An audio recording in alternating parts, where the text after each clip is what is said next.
Hi everybody and welcome back to Lost Genre Reddit Stories. In today's video we've got two stories and both of them have updates, so let's get started with the first one. This post is from the subreddit True of My Chest and it's by user Not Moving In.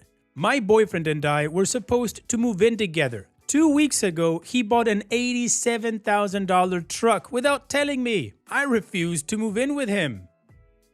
I'm very annoyed. He didn't even speak to me about it. We had so many discussions about moving in together and getting married. And then he purchased a truck that was $2,000 more than his yearly salary. If you're asking how a truck can be $87,000, that's the price you get when you put every addition you want on it. He showed me the truck, expecting me to be excited, and I was livid. When he bought this truck, we were only a month away from moving in together. We got into a bad argument where he told me it was his money and he could do whatever he wanted with it. So I said, fine. And I told him I'm not comfortable moving in with him anymore. I asked my landlord if my apartment was still available and if I could renew my lease, and they said yes. Now my boyfriend is saying he can't afford his place and his truck. I don't feel bad. You should have thought of that before buying something so expensive without talking to your girlfriend of 2 years. I have had some of his friends' girlfriends reach out to me and say I should support him, and one even says that I'm not loyal. This shows that I wouldn't support him if we were married, since I run away when finances get bad. That's BS. He didn't lose his job or get hurt. He bought an expensive item without discussing it. I have been trying to get him to return the truck because it's already affecting his finances badly. He has only had this truck for 2 weeks and he is worried that in the next month or two he won't be able to cover all the expenses he usually has. This past weekend we had another argument and I think our relationship is going to end. I'm not helping him pay for this truck and I'm not moving in with him. I have asked for a break and will be thinking about what to do. So hold on a minute, OP. I understand that it is his money and he can do whatever he wants with it. Of course he can. It is his money, as he states. But he's banking on you moving in with him to help him carry the burden of him paying his debt. So I'm confused. How come he gets to decide whatever he wants to do with his money, but he also gets to decide what you have to do with yours by helping him carry the weight of his financial irresponsibility? No.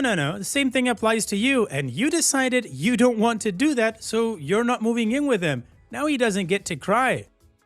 Actually, I think the best advice on this kind of topic comes from Dr. Leo Spaceman, aka Chris Purnell. That's why I developed this unique new program for managing your debt. It's called Don't Buy Stuff You Cannot Afford.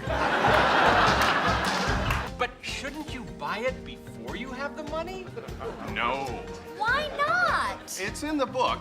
It's only 1 page long. Anyways, the sketch is really funny. You guys can check it out on YouTube. It's actually called Don't Buy Stuff. Back to you, OP. I think you've made the right decision and rethinking things is even wiser. What do you guys think about OP's situation and what would you do? Let me know in the comment section, and now let's move on to the community comments to see what they said. AQ says, good job recognizing a bad situation when you see one. This dude fully expected you to supplement his lifestyle after moving in together. All his money would have gone to paying that truck, leaving you stuck with the lion's share of the bills. And that's why he's panicking now. Nicholson Girl says, when finances get bad must really mean you won't foot the bill when he is irresponsible and makes bad financial decisions. It is his money, but he already is struggling to afford things now. If for some reason he's unable to work, he will not only expect you to pay his portion of the bills, but also his hefty truck payment. Do not move in and do not combine incomes with him. He has shown he is impulsive and has issues with reckless spending. And the Radium Girl says, I had an ex do the same thing. He bought a $60,000 truck on the morning we were supposed to sign the contract for our new apartment. The insurance alone was $700 a month, so I kept the apartment I already had and stupidly let him move in with me. Even more foolish, I authorized him on my credit cards eventually. His truck ended up getting repossessed and I ended up $10,000 in debt from the cards he used and wouldn't pay. I wish I had been as smart as you are. Good for you for not letting him suck you into his pit of irresponsibility.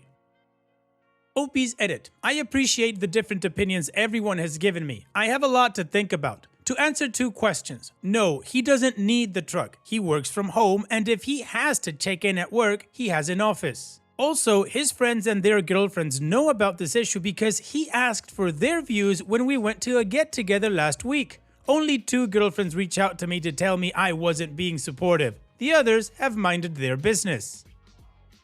Alright, well, the community agrees that what OP did was the right move to do, and I absolutely agree. And those people telling OP that she wasn't being supportive, no, again, OP said it right. He's not in a situation where he's not making any money. He decided to buy a luxury he can't afford because it's not like he's spending money on groceries or rent or the bills or anything like that. No, it's a luxury truck. Anyways, it's time to move on to the update to see how this story ends.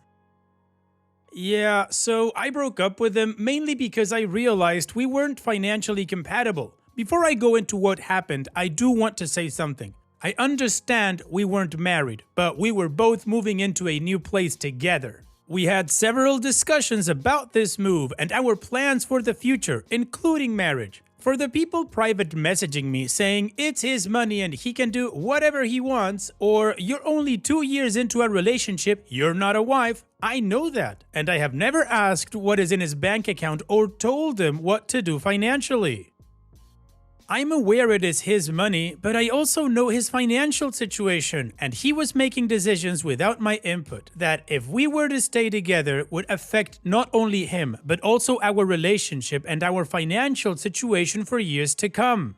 I will die on this hill. This is not okay, and if it's okay for you, that's fine. But for me, no. If we make a financial plan and you make a huge decision without me, I won't be okay with it, and that's a big reason why I backed out of moving into a new apartment with him. I would have never made a decision like the one he made without his input at all. The main reason we decided to move in together was to take the next step in our relationship and pay down our debts. I now have only $22,000 in debt from student loans and a car left. When I met him though, it was around $60,000 and I was basically living on credit cards. Within the first couple of months of our dating, I saw how hard he worked. With a salary of $85,000, he was making huge progress in paying off his loans and credit cards. On my end at the time, I was only making $50,000. I honestly saw his work ethic and was like, wow, and got serious about my debt. I got a second part-time job where I was making $32,000 a year, bringing my salary to $82,000. I did that so I could pay off my debts faster, but also so that we could be on equal footing when we moved in together and he didn't have to pay significantly more in living expenses than me when he had more debt. We did a complete budget months before we moved in together and realized that we would each have around $700 extra a month to put towards our own individual budgets. This is why the purchase of this truck was so surprising to me. We had planned this move for months. We had a budget and he destroyed that plan with the truck. If he wanted a new car, there are plenty of cars he could have gotten that would have fit into the $700 monthly surplus he had. Anyway, for the past few days before we broke up, he tried to show me that this truck was a good financial purchase and that we could still move in together. He told me that he had actually budgeted for this and could show me how he could afford this. I wanted to hear him out, so I went to his place and he had 2 budgets. He said he had been thinking of getting this truck for some time and he had worked out a budget beforehand. He showed me the first budget, and after his truck, insurance, expenses, and his debts, he was left with $115 for the month. I noticed with the first budget, he didn't include groceries, his hobbies, going out, or even gas for his car. I asked him, how can $115 be enough to live off for an entire month? I asked him how he could afford all this and his truck and if he planned to give up some things. He said no, he didn't plan to give up anything and that he could make everything work in his budget. I asked him what if he had an emergency or needed gas for his truck, and he just kept saying he would work it out without explaining how.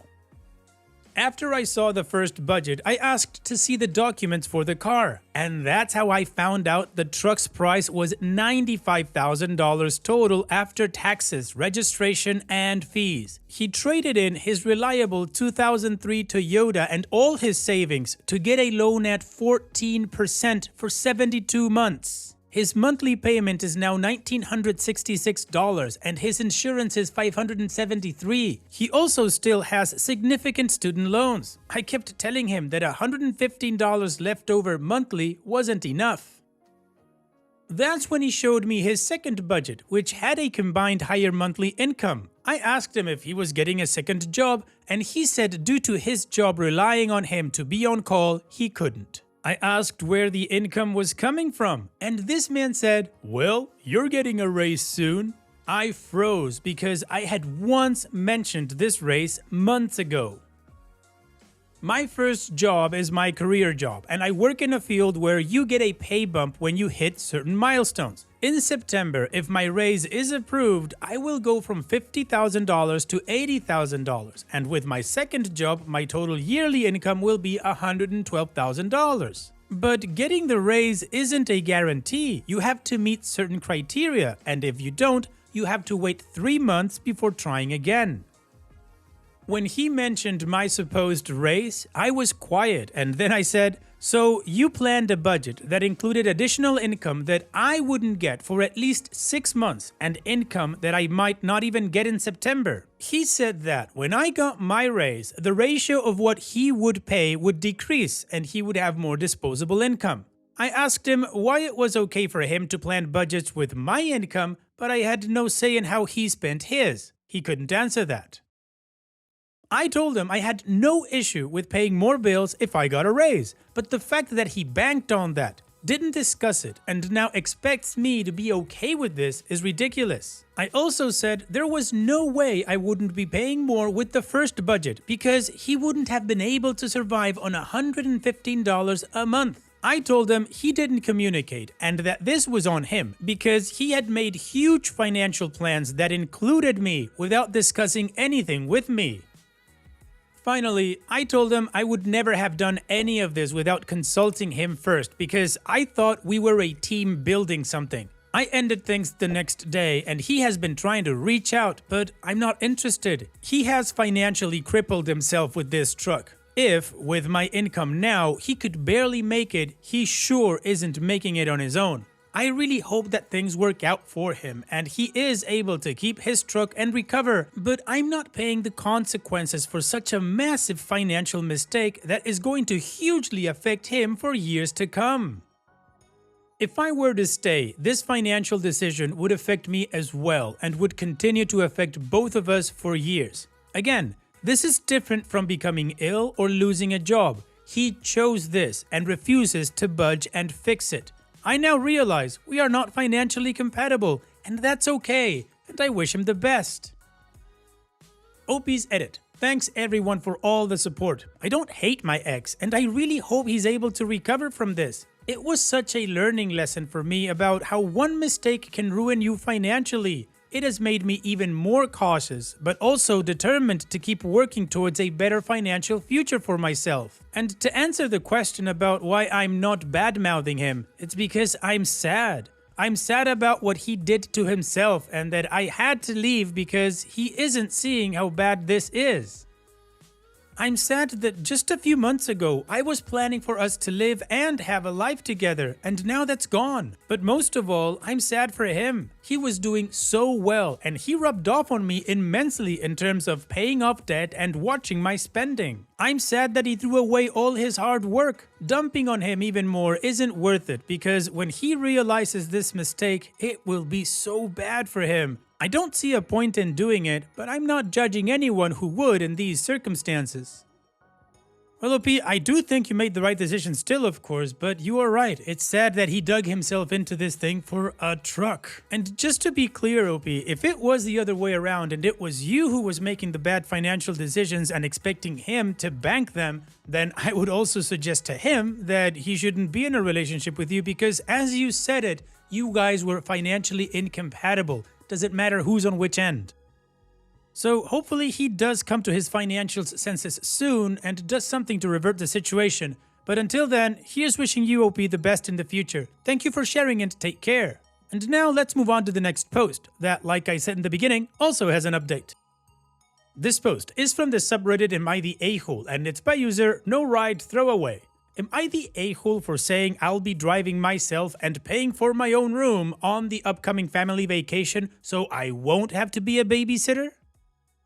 I, 23 male, was repeatedly stuck playing the part of helper and babysitter on family outings. I had to move out of my parents' house because I kept being forced to help watch my 3 nephews. Last year, we took a family vacation to the coast in the summer. I rode along with my parents, and they paid for my hotel room. Only that I had to share that room with 3 rowdy boys because my sister and her husband wanted a room to themselves.